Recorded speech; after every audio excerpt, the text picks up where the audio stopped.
you all, I'm Tamaravona and we are back with another Tea and Tamara.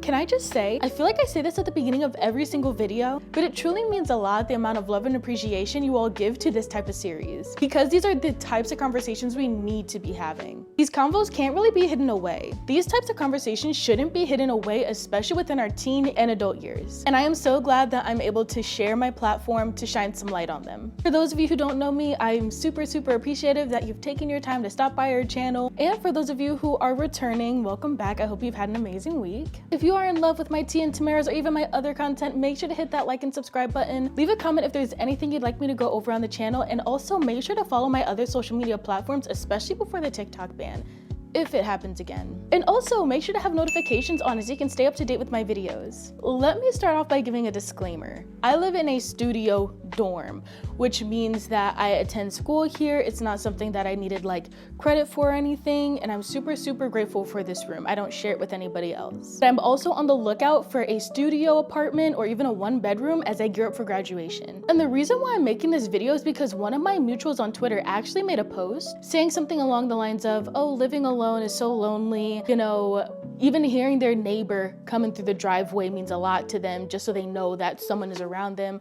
I wish I could live back with my family. And it got me thinking why I cherish but then also struggle so much living alone. And that's the type of conversation we're gonna be having today. It got me thinking back to the times where even recently I've cried to my mom, I've cried to my sister, just I wanted to go home for even a simple weekend, but with my hectic schedule, you know, working 2 jobs and everything, I genuinely couldn't. Growing up, I always had a family member beside me, whether it was my mom, my dad, or even my brother. As my older sisters, they're a little bit different in terms of age. So it's like by the time I was in middle school, one of them was already off to college. By the time I was in high school, the other one was off to college, and my oldest one was basically living on her own at that point. So I'm pretty sure out of all of my days living prior to university, I maybe spent a max of like 7 days away from them, and that was only for school field trips. I feel like though living with my parents also made me form a dependency on them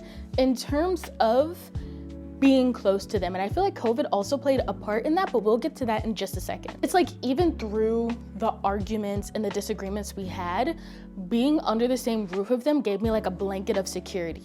Fast forward to university. I had a partner basically from my time entering the campus to the very beginning of 2024. And I never really ventured out making new friendships because that just simply was an error on me. I really had no big reason that was stopping me. I feel like though, COVID truly started me off on the wrong foot, because going from a household where I was constrained to people to moving into a dorm in 2021, it's like, well, now I have no family by me. My cousin who went to school literally less than 2 minutes away from me, pretty sure graduated a year before I entered the university. So it's like I went up from having everybody around me to virtually no one. And I know what you might be thinking, well, Tamara, you're in a dorm, you should be surrounded by people.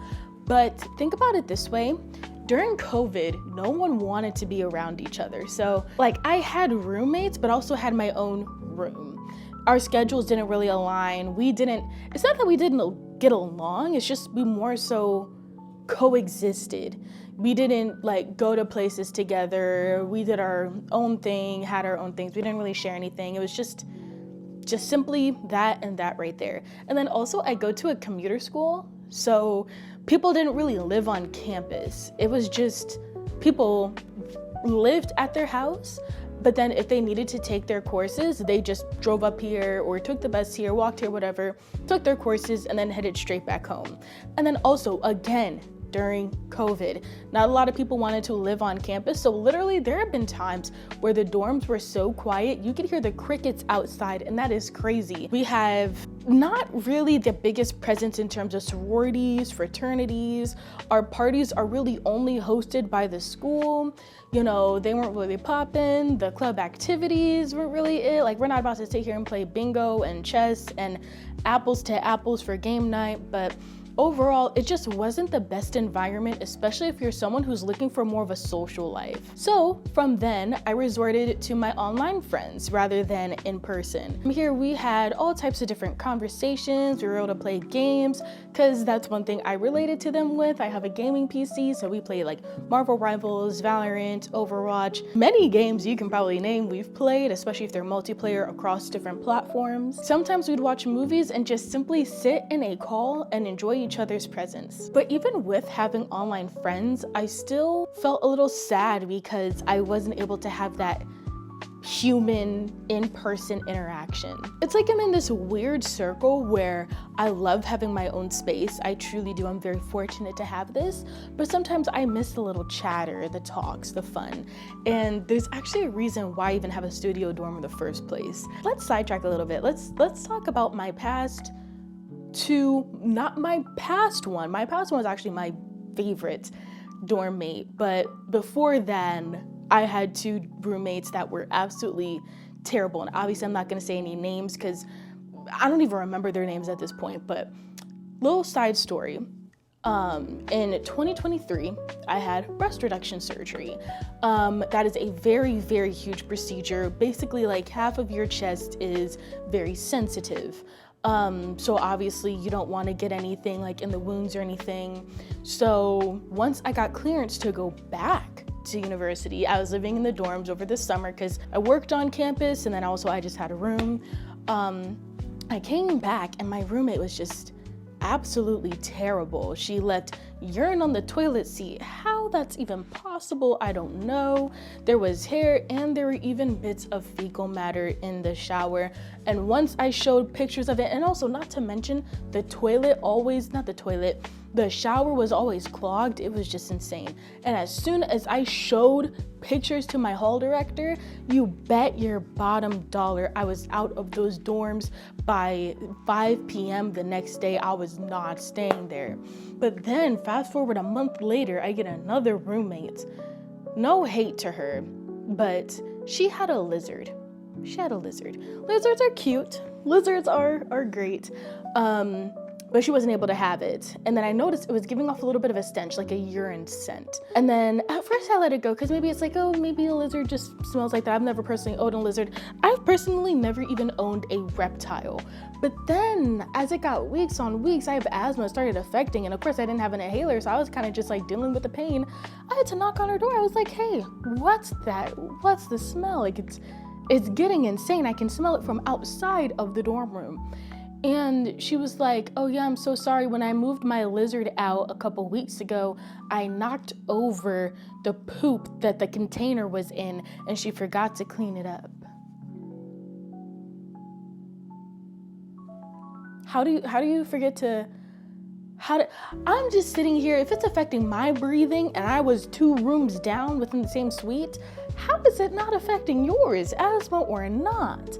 I was truly in shock. I was truly, And I think I went to work that day. I think I worked like a 9 to 5 because it was an orientation day. And then I came back and, the smell was gone and everything. And, in that type of situation, I guess like, you never know what someone's going through. So I didn't like really like bug her about it too much after. I was just like, hey, it's over, it's done, it's dealt with. But let's get back on topic. One thing I am a bit like, what's the word? Overthinking in a way is like life after university. Because like, I don't want to live with my parents. I love them so much, but I think one thing that I truly do appreciate about living alone is the amount of growth in terms of mentally I've had. I've been able to have my own experiences. It is a little lonely to open my door and not be greeted by anybody, but the amount of mental growth I've had without the influence of others, able to experience events and not be persuaded by other people, by my decisions, by my results, it's meant a lot to me. And I feel like that's why I have a sense of maturity, a sense of consciousness that I do today. But it's more so also like the cost of things, especially with like everything that's going on in the world, everything,